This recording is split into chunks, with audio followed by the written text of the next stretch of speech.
everyone, I'm Kisha. This video is the second in our series on vaccine development. We will be discussing the development of COVID-19 vaccines. Due to the fact that this virus is entirely new, there are no specific treatments or vaccines available, but people around the world are rushing to create them. The majority of vaccines in development, of which there are currently a few dozen, are targeting COVID-19 S proteins, also known as surface-exposed spike glycoproteins, which are proteins found on the surface of the virus that is required for it to infect us. This specific protein is important in allowing the virus to bind to our body's cells and release its genetic information for our cells to replicate. That's right, viruses such as COVID-19 actually trick our cells into replicating their genes and building their proteins for them. In other words, the virus infects us, and then we help it to keep making us sick.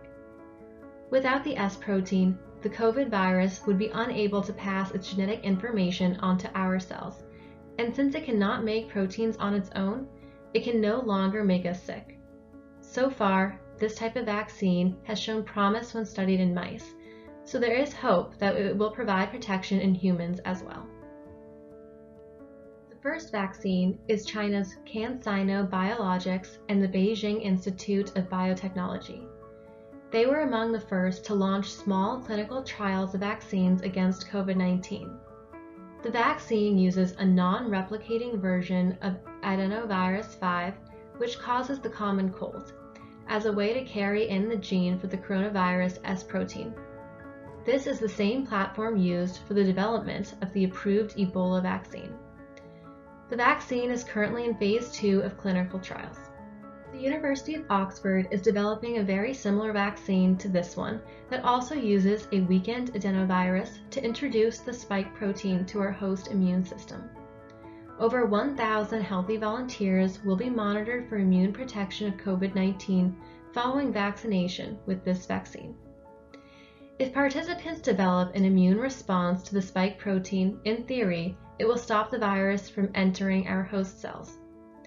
This vaccine is in phase 1 and phase 2, with the phases overlapping to speed up the timeline. The third vaccine in clinical evaluation is from Moderna and is sponsored by the National Institute of Allergy and Infectious Disease. This vaccine began its trial on the same day as the candidate from CanSino. The basis for Moderna's vaccine is an mRNA that directs a person's cells to produce a spike protein.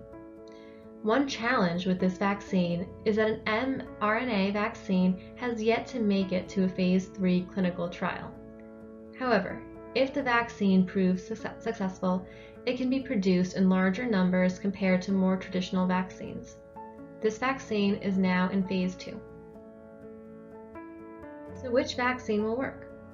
As these vaccines are in their early stages of development, there's no way to know which, if any, will be effective against COVID-19. Keep in mind that this is not an exhaustive list by any means, and there are many more promising candidates being developed by scientists across the globe. It is estimated that it will take at least a year to a year and a half for vaccines to be approved for widespread use in the United States. A last thought to remember is that once these vaccines are approved, they will need to be mass-produced to make doses available quickly. To learn more about these vaccines, check out the links in the description of this video. As we learn more about which vaccines advance to the next phase, we'll post more videos, so make sure to check back in regularly.